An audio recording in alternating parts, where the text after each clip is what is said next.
دولتنا ده لو ما اخترتوا المعسكر الصح انتوا كقيادات الدوله ديل بلعبوا بكم ليدو بس ينادوكم واشنطن يودوكم ما اعرف ليه ويقووا بجاي الدعم السري ده ومشاح ودارين يسقطوا السودان بالطريقه ده. انت اختار معسكر ده وبواتين ده مرحب بكم في اي حاجه في اي زمن امشوا له. اذا كانت السياسه ده الغلبه للاقوى الان انت سياسه حنك هنكا مفاوضات مع الجنجويد ما بتلقى حل. حلك الوحيد انه الوجود للاقوى صاحي. انت ما تجيب انت عندك حليف قوي قاعد جاهز منتظر. شنو انت منتظر ترضي في امريكا والتهيئه للترام والتهيئه زفت الطين؟ ما تهيئه ولا تهيئه يا زلمه. هاي تتخذ قرار حاسم وراك شعب سوداني بس جيب لنا بواتين اللي شفته في البلد ده خليه يصول ويجول ذاته يا صاحبي براحته. بار الامر ده ابو منو جاكنا براحته لكن مقابل مصلحتنا يا زلمه. اي جهه في الدنيا ده ادينا منه حاجه يا زلمه نتشه مسكول نبي الجماعه دول ننظف بلدنا. انت كده انت مرتاح انت يعني زي ما هسه الدويل انا مش قاعد يشتغل تجسس واستخبارات ضد السودان وبدي الماليزيا. انت حقك ده ما عماله حق الجنجويد ده عماله لكن حقك ما عماله. وانت عملت قصارى جهدك عشان تعمل الشعب السوداني ده يسجلك تاريخ يا زلمه. انت قاعد تعمل عشان تعمل الشعب السوداني مش الشعب السوداني وهم بيعملوا عشان يقتلوا الشعب السوداني. يبقى انه يزول يتفاوض مع الشيطان عشان تحافظ على السودانيين. شيطان الرجيم ده يا سيد القائد لو لقيته شيطان ده ذاته لو بيفكك من الورطه ده وبحافظ على ارواح السودانيين وقتها ما هو كنتر طوالي يا صاحبي.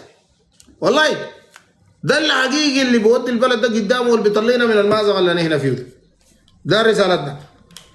ثلاثة تحياتنا والف مبروك الرجل المناسب في المكان المناسب الاستاذ فجاخ القحاطه. زول ده يرفتوه قبل ما ناخد اسمه. زول ده يرفتوه فجاخ القحاطه. زول ده طرد قحاطه برهان لزاو ما عارف كان رسلوا وين كده قالوا مفاوضات. زول ده بيجيب اي حل قال لك ابو نمو لقد الهلال تحياتنا له يا حسي جابوه كمان دور ده جابوه سفير في وزاره الخارجيه يعني ده كمان جبته بقد عليكم في الخارج يعني انت كقحاتي يعني هسه انت بتصدق خالد سلك بعمالتك وكسرت الجك ده. ابو نمو يمشي زياره خارجيه يحنق مع الخواجات دول باللغات وانت تجي وراهم تجبكم ايام يس ايام يو. ما في زول بيتقبل منك كلام ثاني. زول ده ما يجي بيجدد الهلال الخارجيه هسه. زول ده جابوه يجدد الهلال الخارجيه. تعرف اي حل في بلد ده جنجويد وهمدوك وسموت وكلكم جكتوا عند الخواجات. الزول ده جاء سفير وزاره الخارجيه عنده لفه كده حول العالم ده داير يجدد هلال جد بدكم من كمان. فتحياتنا له والله الرجل المناسب في المكان المناسب. الكمرة ابو نمو الاستاذ ربنا يحفظك يا اخي. وهو والله يا اخي هو زي ما بقولوا التكليف ما تشريف وانت والله دمت زغرا للوطن يعني خدمتنا في مكان الكرامه ده وامتعتنا كسودانيين بتفجيراتك. فنتمنى لك تفجيرات ومزيد من التفجير يا استاذ ابو نمو. ارمي قدام وان شاء الله ربنا ينصرنا على الاعداء. تحياتنا له. قاعد يا زول ده ما جاء ثاني قحاتي بمنمن في بريطانيا ولا وين ما في اما ده جاء خلاص. ابو نمو لك عشان الهلال وترشق الاتفاقيات قال لك.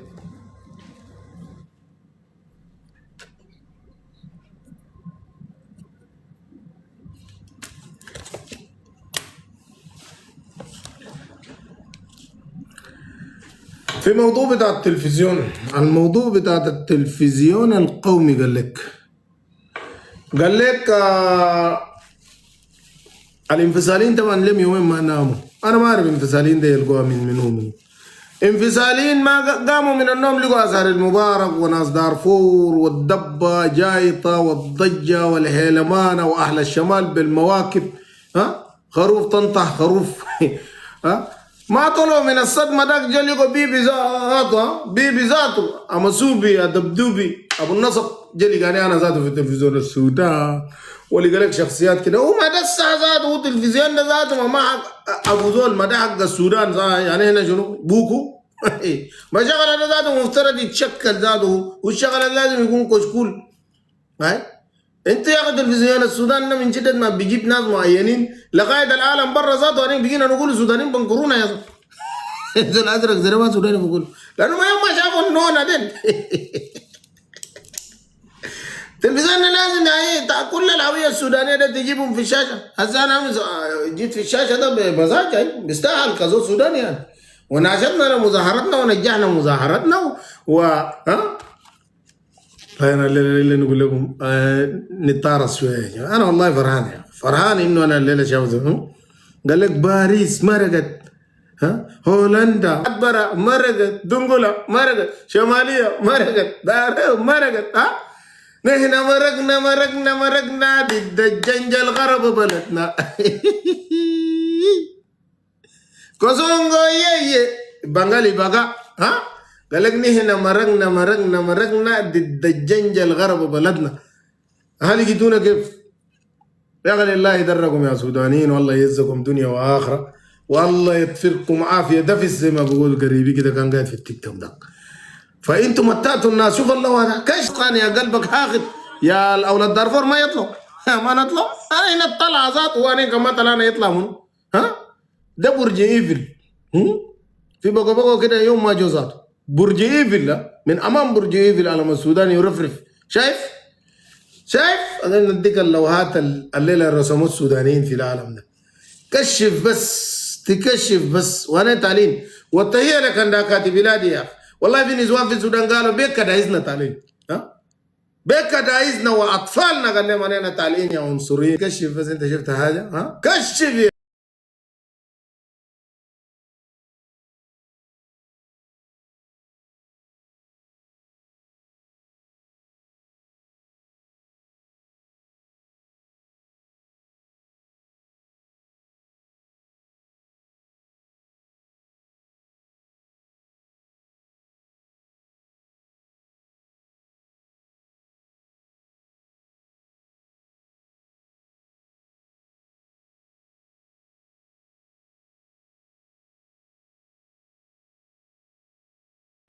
لسه دقيقة يا مرحوم دقيقة أنا جايكم دور الجنجويد لسه. الجنجويد خليني يزك يا أخي، خليني يا زول الله الليلة أقسم بالله شابز. ها لا أنتم بتشللوا لكم عنصري يا أخي. الليلة الثلاثة نفر ساكت تلقاهم بعالم بتام واقفين. الله أكبر يا أخي. ها كشف يا تكشف لا من تقول كشفت ذاته. ها فيسبوك ده مليان عرب. لا اله الا الله 10 دينار. كلامك ما بيجي معنا الليله. انت ده امورك جايته يومين ده يا اختي الله يعينك.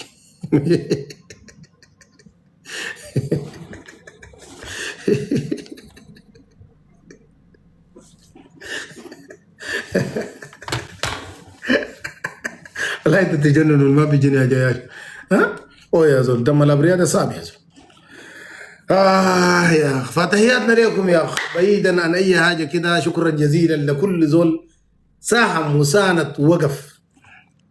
أي زول ساهم وساند وقف مع القضية السودانية ده شكرا لك يا أخ. بعدين أنا زول ده كم جدر ينوم في سريرك ويسوي يقول ده سرير الفلول.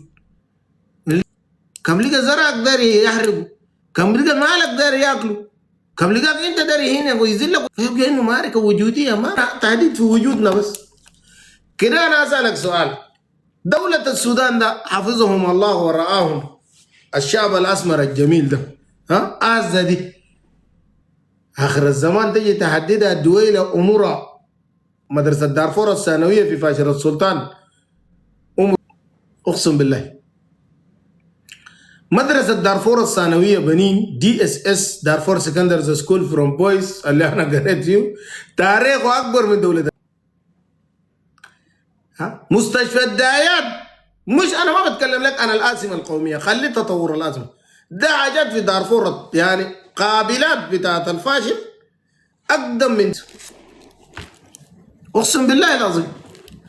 فالدويلة دي انت عبارة عن دويلة حديثة مستجد نعمة في والله مستجد بتاعت نعمة. لكن زي ما عندنا مثل سوداني بقول لك الاندو مال بعمل شنو كده ما اعرف. قيت انا ما بخلص المثل ده احتراما للنساء الموجودين في اللايف، لكن بتطلع منهم باللوم ما عندنا مشكله. اي وما تعرض نفسك لمساءلات قانونيه ذاته. كان دعمت الجيش ده ما دعمته في النهايه منتصرين على الجنجويد. انت ذات حاجه بتاعي بكتير تخش معتقلات بعدين ما في، خليك قاعد في حالك. داير تدعم الجيش ده اطلع من الدوله هناك وقول لنا جيش واحد شعب واحد، لكن قاعد معامله ما تقول جيش واحد شعب واحد عشان ما تشبكنا ذات ولا تطلع لنا في اللايفات. انا هنا ما كفينا بلد ده حقه ما محتاجين ذات. السودان انا ادوا حقه علينا قاعدين في اوروبا ده مشكله وين؟ انت مش متضايق هناك؟ ظروفك لك ما معروف يا جماعه. في زول شاب قاعد في امه بقيل اخواته تلقى اسرته قاعدين في مصر، هو لازم يقعد هناك ويشتغل هناك ورزقه هناك عشان ياكل ديل. ما عندنا مشكله معه، ما عنده ذنب في الموضوع البحث ده، ولا نجبره انه يخش في السياسه ولا نجبره انه يخش في انه الله يعلم ما في القلوب. من قلبه ده بدعم جيشه، خليه يدعم من قلبه. هاي ماله؟ اضعف الايمان ما قالوا بقلبه، خليه يقول بقلبه بس، خليه يدعي لنا من قلبه وربنا ينصرنا. خلي البر دانينا نقوله للراضي والما راضي والما راضي يمشي القاضي يا زول. ميدان نقع في ميدان اسمه في الفجر اسمه النقع كان نسابقوا فيه بعجلات. ميدان نقع ده اقدم من والله العظيم. ايوه انا ذاتي جاي للموضوع ده والله، بس ما تكتبوا لي بس خلوني انا جاي للموضوع ده. طيب فلذلك يا جماعه انا والجنجويد ما شايفينك والبل مستمر، بل مستمر. وتقول واي وانا وريتكم اولافيس قلت لكم العده الجات انتوا قلت طلعتوا قاعدين تحددوا عندنا ونجيبوا حقنا وصارس ويوم 13 صارس. انا قلنا لك يومين دي الدواق جا. انا لما اقول لك دواق جا انت ما بتفهم. انا قلت لك دواق جا ده كانت تراجع نفسك في عديكم وتراجع نفسك في حبيله وفامه وتراجع نفسك في هجليج. البله اليومين ده في عداره ده البله القاعد يجيك ده من وين؟ انت علاجك جاي يا فرد عنده شهرين. انا لما بدينا ذاته شفتها انت بدينا فيك العلاج المرحلي، المرحله الاولى ذاته عدينا وهسه انا خاشين فيك في مرحله الحقن. هبوب انتهى جسمك رخب عدته وانت هقن يا جنجويد. هسه انت بعد مكتوب لك انسولين ماي خايت والله. الله قادر الله لي اي والدبح اي والدم كده تشيله ما في طريقه. وقنا والله العظيم قرروا لك دكتور وجاب قرشته وصرفنا من صيدليه ما نخلوه ساكت لانه ببوس. تطين يا صاحبي.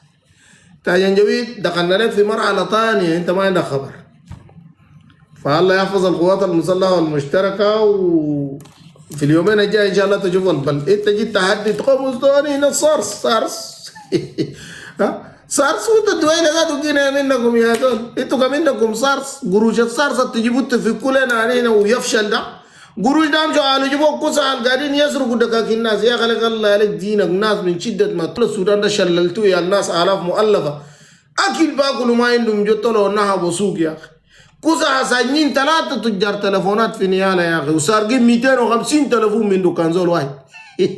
كوسه شفشف السوق يا اخي فجل ما قال له عسكري بدل يطالب بحقوقه في مظاهره بس فجل يا اخي من سوق جنينه يا اخي عشان ياكل ويشرب يا اخي.